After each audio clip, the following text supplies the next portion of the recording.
Blog Talk Radio.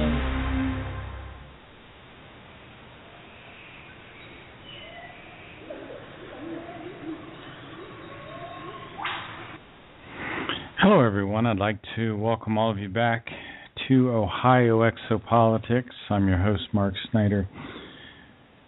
This evening, we're going to look at one of the contact notes. It's called Asket's Explanations, Part 6. And this is a very interesting story.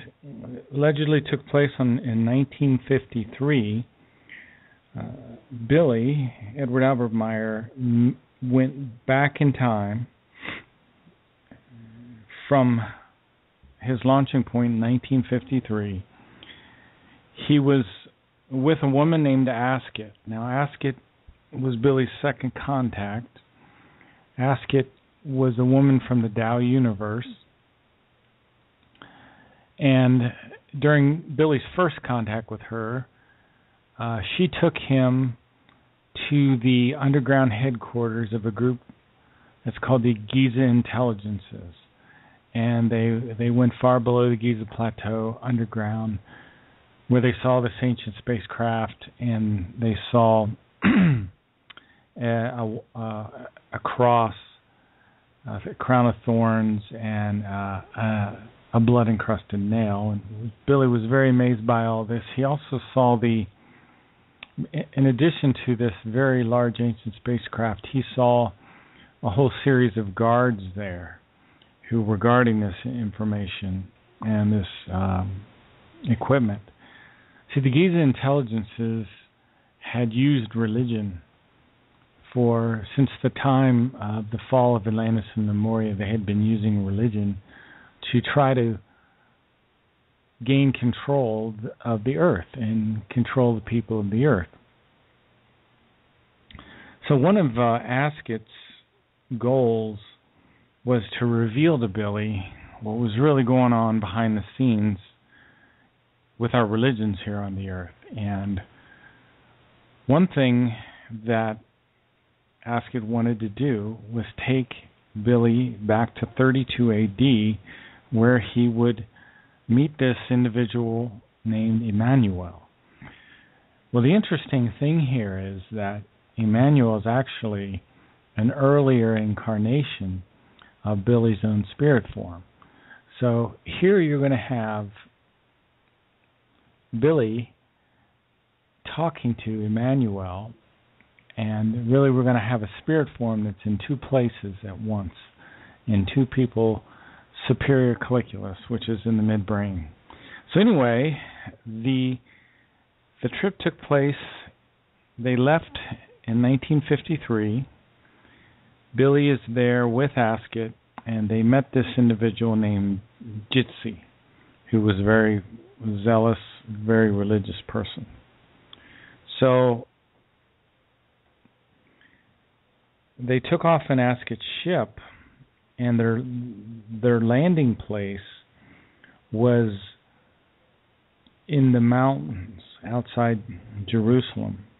So they had a 4-day march back into Jerusalem. So they left the earth in 1953, came back to the earth in 32 AD in these mountains off in the distance. So it was a 4-day march back into Jerusalem. And Asket had acquired a little sack of ancient coins so they would have a little money so they could support themselves while they were there. And Asket gave them some advice on what they needed to do to make sure they could stay alive under certain circumstances. And Jitsi and Billy and Asket also got a language transformer, which was one of the small devices that Asket naturally wore in most cases. And as they traveled towards Jerusalem, they went up to the Mount of Olives, which is a very important landmark for that time. And they also went to a village called Bethpage.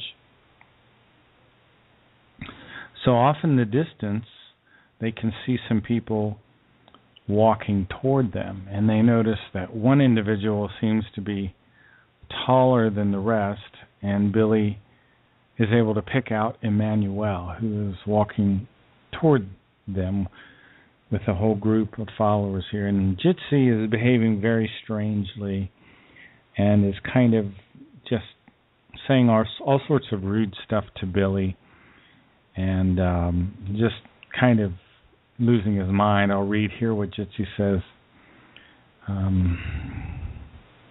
You with your damn power of observation and your thrice cursed realism, indeed absolutely nothing is able to bring you out of your GD calmness. And lousy slave driver. So Jitsy's just calling Billy names, and among other things. So Billy, who's referred to as Edward in this particular contact, warns Jitsi that he's going to punch him in the nose in order to just snap him out of his cursing. And Jitsi continues to curse at Billy while Emmanuel and his followers come closer and closer. So Billy ends up punching him in the nose.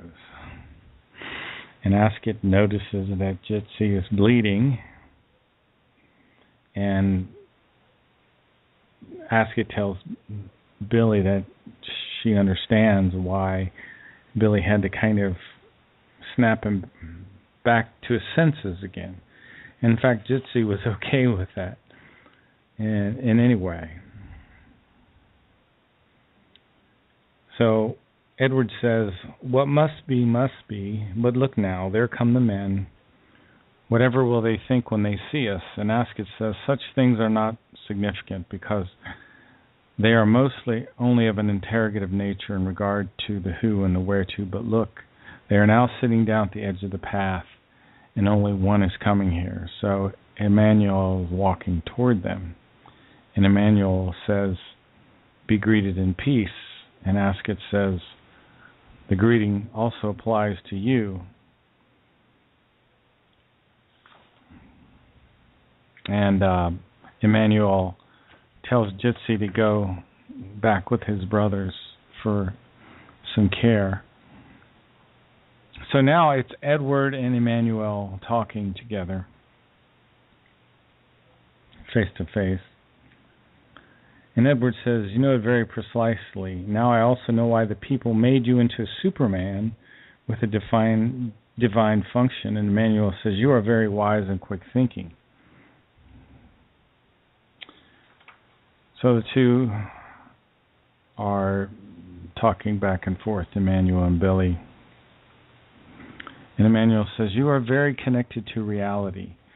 Now I have as yet never spoken with Asket. My knowledge about you two is of another nature. It is to be found in the power of my consciousness, through which I behold the times. So Emmanuel had the ability to look into the future and see clearly things that were going to happen. And Billy says, he puts it this way, he says, then it can only be that you are able, through the power of your consciousness, to wander through the ages and explore them in that way. And Emmanuel says, that is my knowledge. How are you able to grasp that?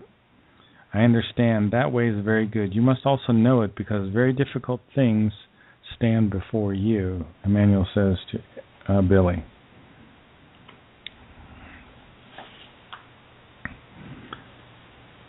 Billy says, I am also the same view, but may I put some questions to you that are burningly interesting to me? And Emmanuel says, your nature and your thoughts are familiar to me, so I want to answer your questions before you have to voice them. So Emmanuel starts to answer Billy's questions before he asks them. And one of the interesting things that Emmanuel says deals with creation. And Emmanuel says here, from the old teaching of the laws of creation and the spirit, they have set up erroneous cults which take the freedom of consciousness from the human and drive him into servitude, whereby they can enrich themselves with possessions. From the spiritual teaching, they have made a false teaching, and they have abased creation into a human entity that they call God. But God is a ruler over humankind and over worlds, and he can never be put on a level with creation, because its being is the highest, and outside of it truly nothing exists.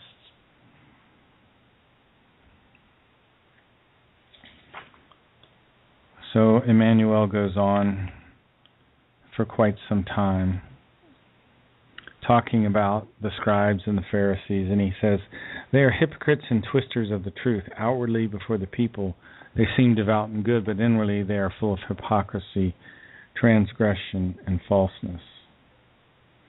And he comes down later and he starts to talk about creation again. Emmanuel says, "They have transformed the teaching of the Spirit and the laws and recommendations of creation into a very evil cult, and they frighten the humans with death, with the vengeance of their bloodthirsty God and their sword-bearing angels. They teach the humans to be afraid of the splendor and the allness of creation, because they deny its existence and replace it with their God and their saints. Truly, so it is, and the coming times will be very hard. There will be wailing and gnashing of teeth in the world, and the blood of the uncountable innocently sacrificed and murderous ones will deeply saturate the earth." And then Billy interrupts him. Billy says, "Excuse me if I interrupt you, yet I believe that I am indeed permitted to do that. Your expositions are very informative for me, but it appears to me that I can recognize from that in a certain sense," Billy says, "you have succumbed to Weltschmerz," which I guess is a German word. Thereby I digress from the actual questions. Would it not be better if I ask my own questions? And Emmanuel says, "Oh yes, of course." He says, and he's speaking to Bill, and he says, "Your evolution is in fact 2,000 years in advance of mine, and I hadn't considered this." And then Billy says, "Sincere thanks, Emmanuel. It is not my intention to instruct you somehow. I only thought that a direct question is perhaps better, because I have ascertained the aforementioned things." And Emmanuel says, "Truly what you say is honest. I will answer your questions for you." And this is very interesting and strange scene here, because if you study the Meyer information, then you realize that one of the things Sloth told Billy is that he had been in previous lifetimes Enoch, Elijah, Isaiah, Jeremiah, and Emmanuel. And now he's essentially talking to an earlier incarnation of his own spirit form.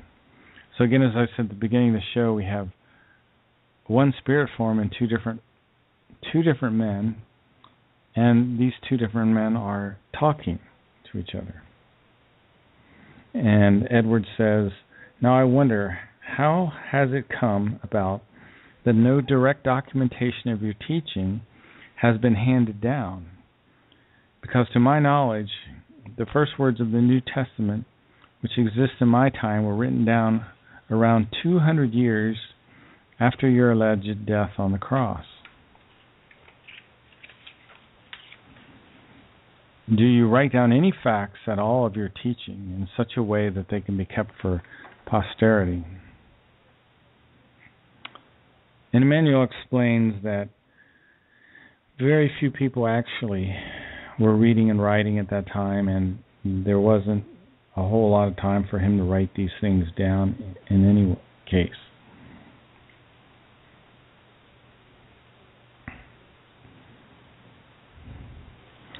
And Emmanuel makes a reference to the Talmud of Emmanuel that Billy will find in the future. And he says, "With the help of an ex-priest, these texts will be found by you in your time in Jerusalem, and you will spread them again, true to their meaning, and make them accessible to the humans. But your time is still not ripe enough for that, and only in a little more than 2 decades, in your own time, you will seed of truth find a little fertile ground. That is good. You therefore mean your teaching really remains preserved, then it will also be found by me somewhere. So, actually, Emmanuel's teaching was written down by Judas Iscariot. Judas Iscariot, in our time, is considered the traitor. But Judas Iscariot was actually a very loyal follower and friend of Emmanuel, according to my information. There was a man named Judah Iscariot, who was the son of a Pharisee that secretly took out of Judas's bag and ended up betraying Emmanuel.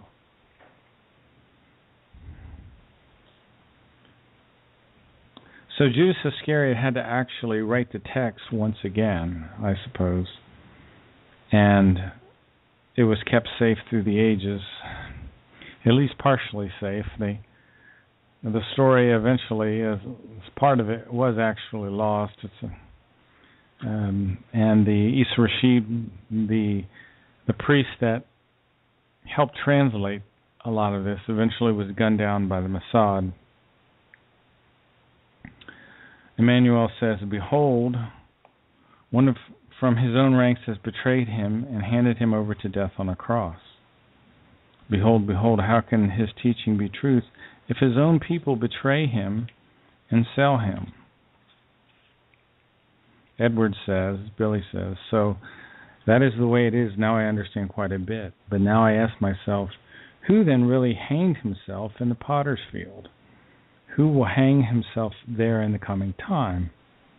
Emmanuel said it was Judah Iscariot. That was the true betrayer according to the my information. Judah Iscariot.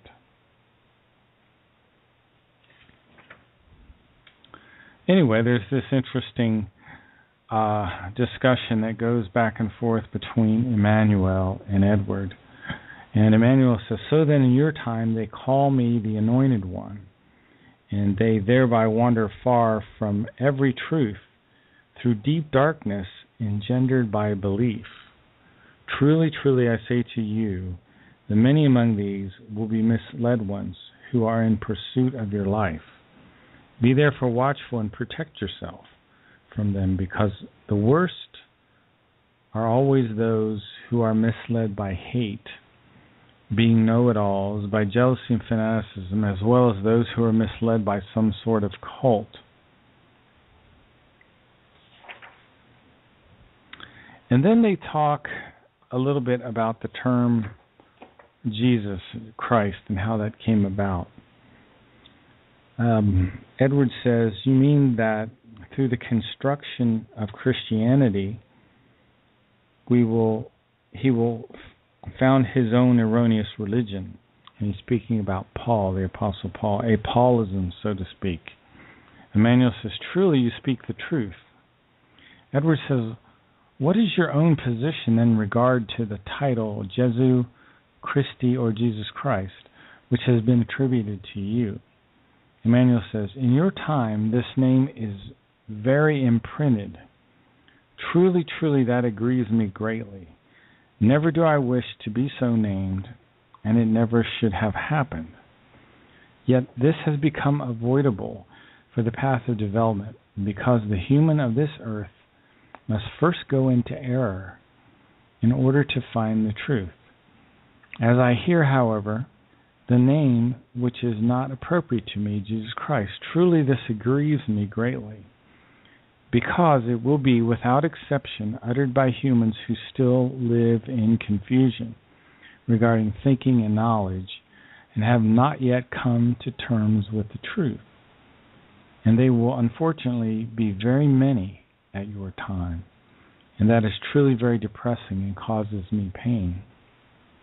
Edward says, "You mean that a misled human calls you Jesus Christ?" Emmanuel says, "Truly, that is what I said, because every human who knows the truth will call me by my correct name, because for him the truth signifies life and knowledge. Well, that was a quick kind of summary of Asket's explanation, part 6. That's about 15, 16 pages, contact notes. If you get a chance, print that out on the Future of Mankind site, and always print these out. Do not read if you can help it. Try not to read. I know sometimes we have to, but try not to read online. It's very unhealthy for your consciousness. The Meyer material talks about that, and I think it's in Contact Report 543. Let me look at that quickly. It might be interesting. It's one of the struggles that I'm having right now. Billy says, and he's talking to Ptah in Contact 543, and he says, but when you're on the photo book, then I have a further question concerning what you have said on the 7th of July at the 542nd official talk regarding electronic books. You wanted yet to give a further explanation after the end of the official talk, but unfortunately that was lost in our conversation. Ptah says, yes, I remember. To the explanation, I wanted to add that the reading of electronic books for the consciousness activity in the physical brain is extremely harmful. Namely, if by the reading of electronic data only this is included, however, not processed in good measure through the intellect, rationality, logic, then slowly but surely there occurs a consciousness poverty and a consciousness deterioration. So reading electronic books is very harmful for the physical brain. Likewise, all of this negative phenomena forms also apply to all other electronic media of any kind. When the necessary consciousness work is transferred to this, and there is no more determining self-controlling, logical, intellectual, and rational consciousness activity. So, it talks about there'll be a lack of motivation, a lack of interest. It will negatively affect your physical fitness, all sorts of problems. So that's Contact 543. We'll look at that in the future. So one of my ongoing struggles is trying to do that as little as possible. Now I wanted to talk quickly, if I can, about the First Council of Nicaea, which occurred in 325 AD. Now there are different takes on this. There are different points of view. But in 325 AD, Constantine decided he wanted to make Christianity the official religion of Rome.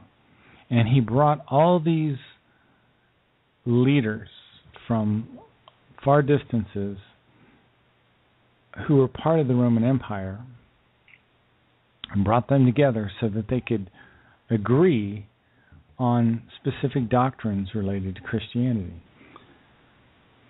Up until the First Council of Nicaea, the Roman aristocracy, they worshipped two Greek gods, primarily Apollo and Zeus. However, a lot of the people idolized Julius Caesar or another individual called Mithras. And at this time, Christianity was illegal in the empire. In fact, Julius Caesar was hailed as God made manifest and the universal savior of life. His successor, Augustus, was called the ancestral God and savior of the whole human race. Constantine's intention at the Council of Nicaea was to bring in the Christian God. Now, this is very interesting to me. I had no idea of this. But they wanted to involve the British factions who were worshiping a druid god named Jesus.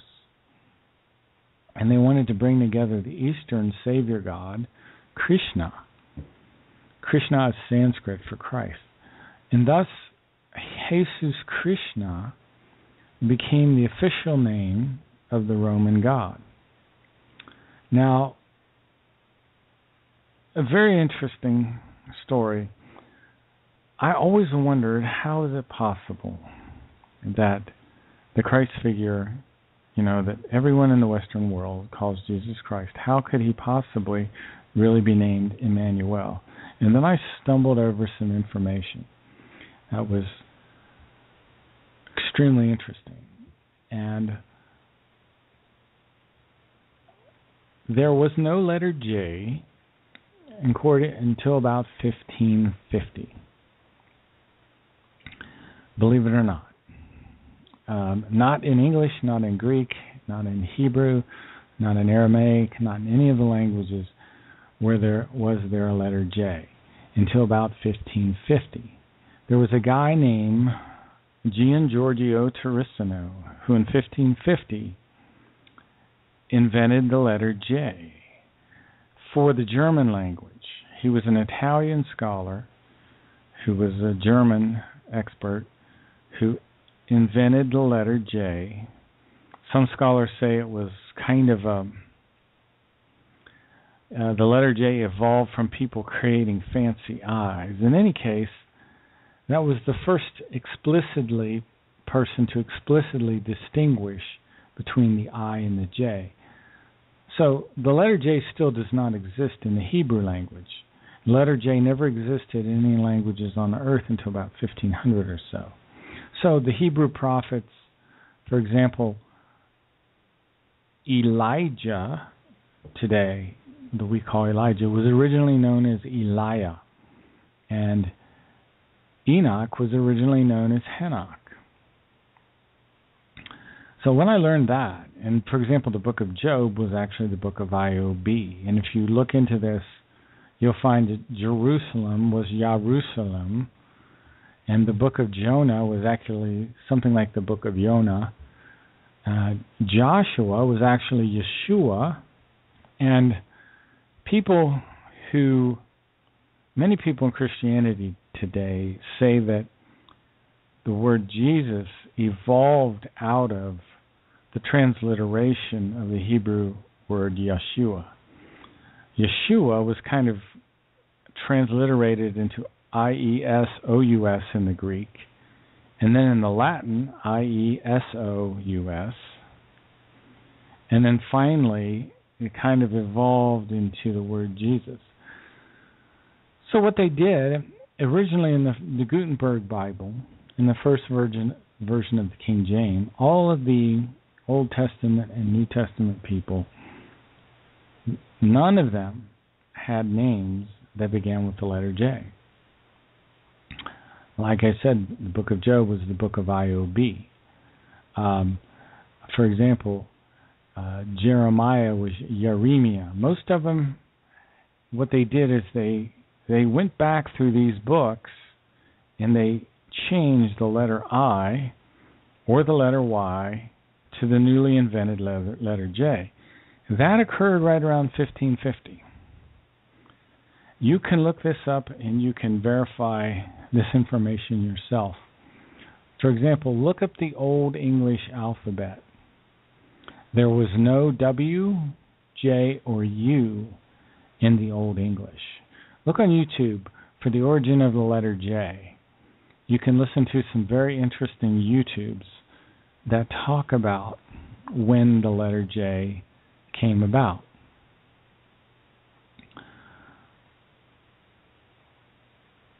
Now, there's an acronym that you'll find on some of the old paintings when it shows the crucifixion in these old paintings.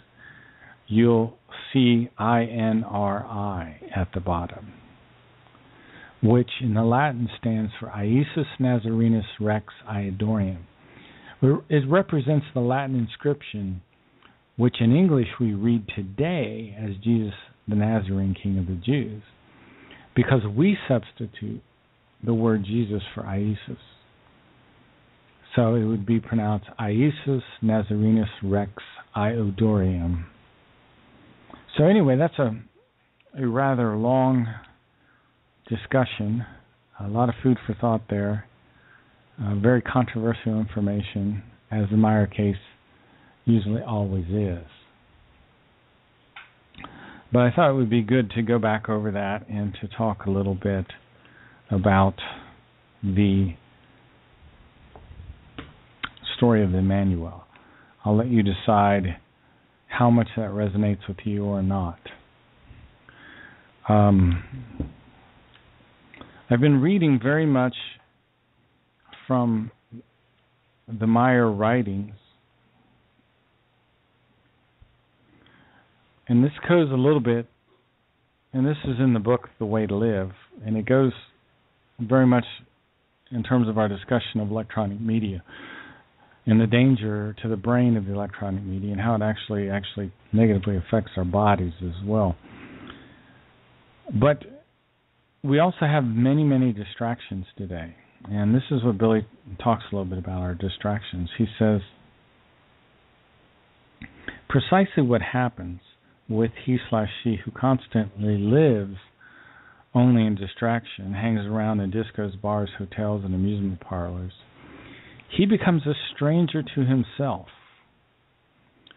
foreign in his or her reflecting and striving, and foreign in his or her consciousness, and foreign in all his or her thinking, feeling, and actions. Quite inevitably, such a human being must attempt to throttle his or her deadly inner boredom in the pushing crowd of idle people, whereby he/she loses all self-esteem and trust for himself. Thus he or she totally forgets to observe and consider him/herself and to see him/herself as she actually is. He/she becomes a stranger to himself, herself, whereby she falls, or he falls prey to bad embarrassment when, through some circumstances or another, he or her suddenly vis-a-vis, therefore, when he or she is suddenly confronted with himself/herself. So anyway, one of the creational natural laws in life is striving. And if we step outside of that natural law of striving, the law to learn more, the law to do the work that we need to do in the various areas of our life, what we end up actually doing is making ourselves miserable. That our greatest satisfaction will come through fulfilling these creational natural laws, to learn to enjoy the work that we have to do. And when we get caught up in distraction, we become a stranger to our inner self, the inner eye. The inner eye is the eye that's associated and connected to creation. Let me read again on the other page here that talks about, therefore, never neglect yourself and esteem your own friendship to yourself. Be caring, open, and honest towards your inner friend, to yourself and to your own eye. Constantly concern yourself with never turning your back on yourself, and thus neither on your inner friend, who you certainly always need. So there are kind of two eyes. One is your ego eye, who often falls into idleness. But the true I, the true identity, is connected with your spirit form and connected with creation. So here it says, therefore you must not oppress yourself through self-chastisement or self-abuse, or through self-disregard or bitterness, or through feelings of inferiority. Also, just as the depravity of one's own eye, through flattery of any kind. So what we're told to do is to care for the health of our bodies care for the health of our psyche and not to fall into idleness. One of the most important creational natural laws is striving, and we should continue to strive, to toil. That's one of the most important things. Here, let me read this.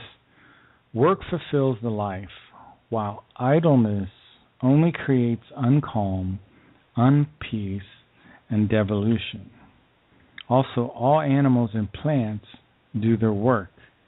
Naturally, always in their wise, all life and all evolution is built upon work. All work is life made visible, love and joy made visible.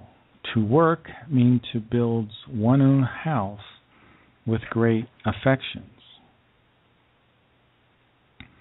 Once the human being consciously and volitionally takes the work and all toil of the progress upon him/herself in the recognition of the necessity for evolution. See, the point of our life is to gather wisdom. The point of our life is the evolution of our consciousness. And what goes right along with that is the purpose of our life also is wrapped up with love. And love is the highest principle in all creation. And everything follows that principle in absolute logic. Every tiny plant, every tiny animal, only mankind can turn away from love. But the incredible splendor of nature is the visible expression of the love of creation. And creation radiates love. And its laws are so wonderfully arranged that everyone comes up against this radiating love. But a lot of times, people of modern times cannot recognize that radiating love of creation. It takes a special empfinding, which is a fine, sensitive, spiritual feeling, to sense the radiating love of creation. But then he or she has truly grasped a part of the sense of life. He has recognized the life as a gift, and he truly loves it. Toil is then the price of evolution. And it means that when a human being loves the life through toil, then he or she is familiar with one of the innermost secrets of life. So being focused on your progress in whatever toil in life, whatever work you have. And, the work could be just cleaning out your garage, but you should be focused on that and neutral positive.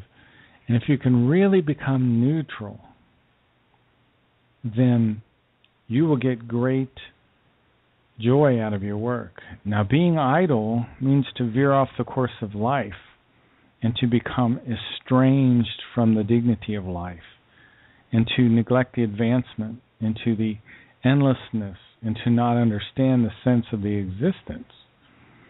So, when you work, there's a kind of cosmic harmony that comes about. So this is one of the creational natural laws, is striving. We're all designed to be on this earth to strive. And the less you strive, probably the more suffering that you experience in your life. So these are very, very important principles. And one of the very important things you should ask yourself every day is, have I harmonized my own personality? Have I learned as much as I can today? Have I treated my fellow human beings as well as I should have today?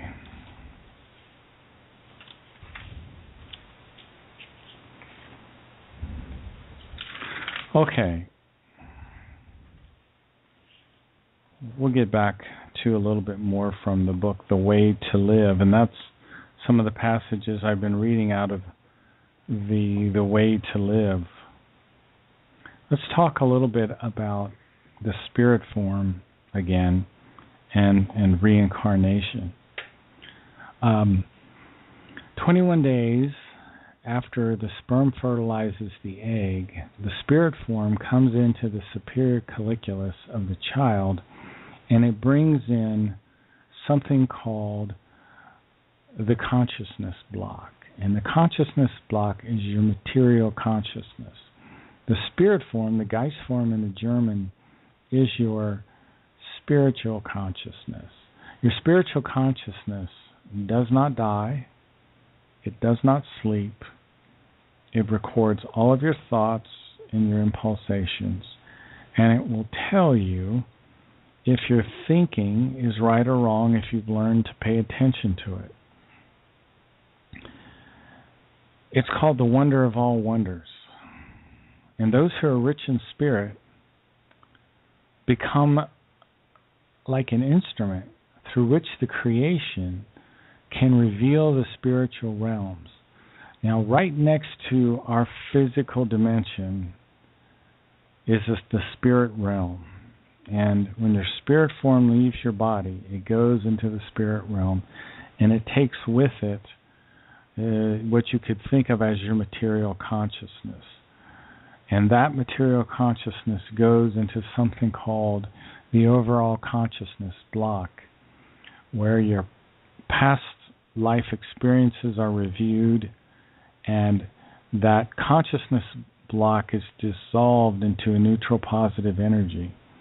And it's dissolved into these things called evolutive values like peace, love, joy, patience, which then are stored in your spirit form, and your spirit form is strengthened. So every material life where you have true evolution strengthens your spirit form and helps it to evolve. So once all of your past life memories have been processed, and these memories are also stored in the same area as the memories of your predecessor personality, then the spirit, via the overall consciousness block, will create a new material consciousness for your next life. So ideally, when things are in balance on a world, the spirit will spend about a lifetime and a half in the spiritual realm. So if you lived 100 years, you spend about 150 years in the spirit realm, processing the memories from your previous life. The evolutive values would then be stored in your spirit form.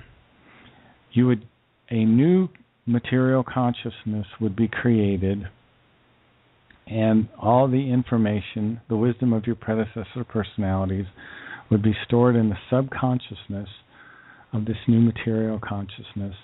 And then it's a natural process where creation will pull that spirit form and the associated material consciousness into the body of the child. And the spirit form then enlivens the whole body. It causes the heart to beat, and it brings consciousness evolution into that child.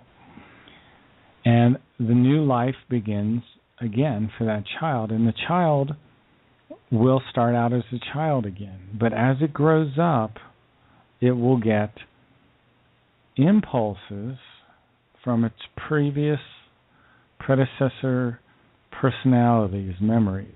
And it will also get from what are called the spiker banks, the storage banks in the universe, and there are also planetary storage banks that will impulse this child as it grows back up, and will continue to impulse this individual their whole life. Now, whether or not they're open to these impulses is a completely another story entirely.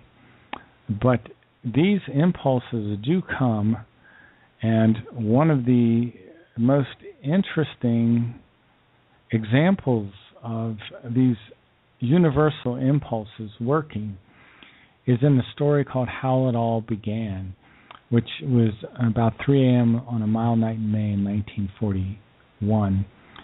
This young boy, Billy Edward Albert Meyer, went and sat down on a bench and looked up at a very beautiful starry sky, and he heard a voice in his head say, "My life is made out of the love of creation." And he suddenly heard other words form on his lips, like, "Since ancient times you've lived among the stars." And he felt this strange longing for these distant worlds and faraway stars, and he had these very profound understandings come to him. Like the infinite love of creation connects all life, because in all life that love lies hidden. And he recognized that he could see the visible light of the stars, but that there was an invisible light that was the love of creation. And Billy knew that the whole universe, everything which exists in the whole universe, was a manifestation of the might and the infinite and true love of this mighty universal consciousness. Now, the universal consciousness in the German is referred to as a Wesenheiten. And a Wesenheiten is something which is a living being that has no real personality. The universal consciousness is much more robotic. It's not a personality like a human being has a personality. Animals have personalities, but the Wesenheiten has no personality. It functions automatically in its evolution very much. It doesn't have its own self-determination in evolution, only to a very, very small part. So the functions of creation are very predetermined. The creation expands for a certain number of years, and then it contracts. It operates under this fixed norm. For example, always the first creation is always a material for any universe. And that's the most primitive kind of creation, believe it or not. So creation functions with this fixed pattern, and it has a structure. There are 7 belts in creation. You could think of them as these concentric rings which counter-rotate with one another. And the 4th belt is the solid state matter universal belt. And that's where the planets, the sun, galaxies, the meteors, the comets are, the entire dark matter, everything of physical nature. There are, in fact, many universes. We have a sister universe called the Tao universe, and we were talking about Billy's contacts with Asket, and Asket's people now live in the Tao universe. And one interesting feature of the Tao universe is that the stars are much closer together than in our universe. So there are some variations among these universes, and there are millions and billions of these universes in what's called the absolute absolutum. And there are 10 to the 49th power, different forms our universe will take over these eons of time, which are much longer than we can even imagine. We live in a galaxy called the Milky Way galaxy, which has about 587 billion suns and planets. The Meyer information says there are about 7 million solar systems in our galaxy, which can house higher life like human life and higher animals and plants. Some of these planets are in different space-time configurations.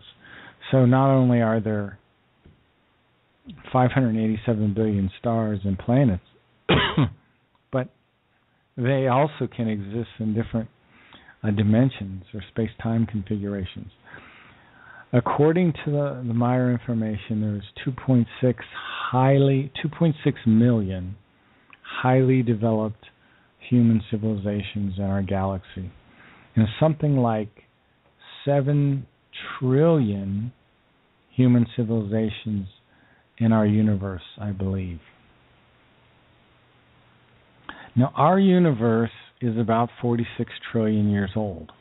And as I said before, it will expand up to a fixed point in time, which is about 155 trillion years of age, and then the expansion process will stop, and it will start to contract.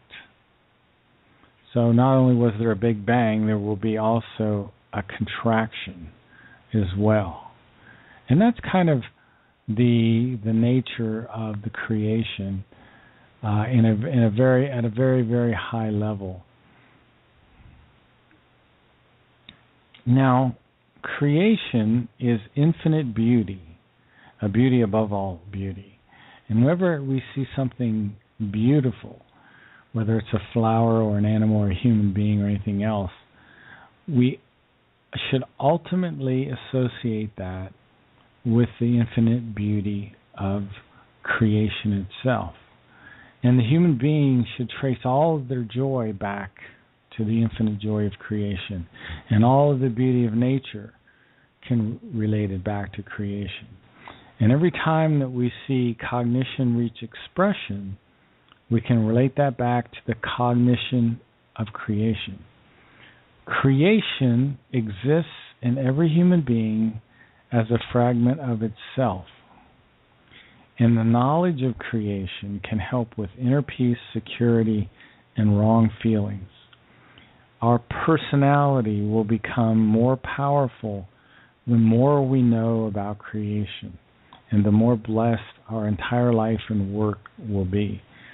It says in Contact Report 18, the more his intelligence is effective in the direction, the more it gains radiating light, the more powerful his personality becomes, and the more blessed his entire work and life. So we should continually be contemplating creation. In experience, the more you start to understand these creational natural laws, you start to understand that there is an exactness that is required, and that nature requires an exactness. And it requires us to have a certain kind of thinking, and this neutral, positive, equalized thinking. And that right thinking, in the creational natural sense, means to think in a neutral, positive, equalized way. And you have to remember that if you live and you have practical experience, you will see that there's a positive and negative with most things, and the key is to form an equalizeness in your thinking, a balance between the positive and negative. If you go towards the positive or you go towards the negative, you lose that equalized balance, and you can cause damage to your consciousness and to your psyche if you lose that neutral balance. And you have to create the right attitude, and you have to focus on having hope, optimism, enthusiasm.